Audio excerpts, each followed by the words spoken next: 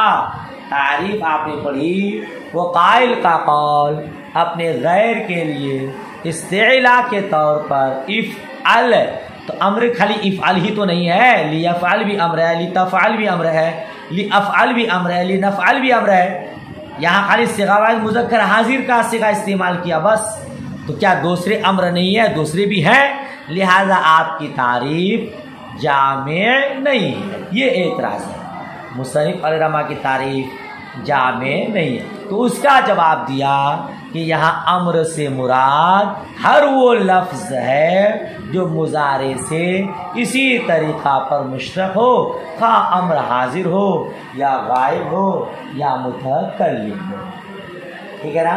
ہاں مقصد یہ ہے کہ فعل کا واجب کرنا، افعال کے ذریعے لیفعل، لتفعل، لافعل، لنفعل، یہ جتنے بھی صیغے امر کے ہیں سب سے مقصود یہ ہے کہ جو طلب ایک کام، جس کام کا حکم دیا جا رہا ہے، جس کام کو طلب کیا جا رہا ہے اس کا کرنا واجب ہے. بات سمجھ میں آ رہی ہے؟ اور پھر کیا کہا؟ قائل اپنے آپ کو بڑا شمار کرے، خواہ حقیقت میں بڑا ہو یا نہ ہو، ہے نا، لیکن وہ اپنے آپ کو بڑا سمجھے تو جا کر کے وہ امر فعل کو واجب کرے گا. ٹھیک ہے، آگے دیکھیں تو کیا کریں؟ وَلِهَذَا نُسِبَ إِلَى سُوءِ الْأَدَبِ إِن لَّمْ يَكُنْ عَالِيًا، اسی لیے تو اس کی طرف سوء ادب منسوب کیا جاتا ہے اگر وہ بلند نہ ہو. جی، وَلِهَذَا نُسِبَ إِلَى سُوءِ الْأَدَبِ، اسی لیے تو اس کی طرف سوء ادب یعنی بے ادب. سوء ادب کا معنی غلط ادب والا، بد ادب، سو معنی بد ہوتا ہے، بد ادب تو بے ادب جس کو بولتے ہیں.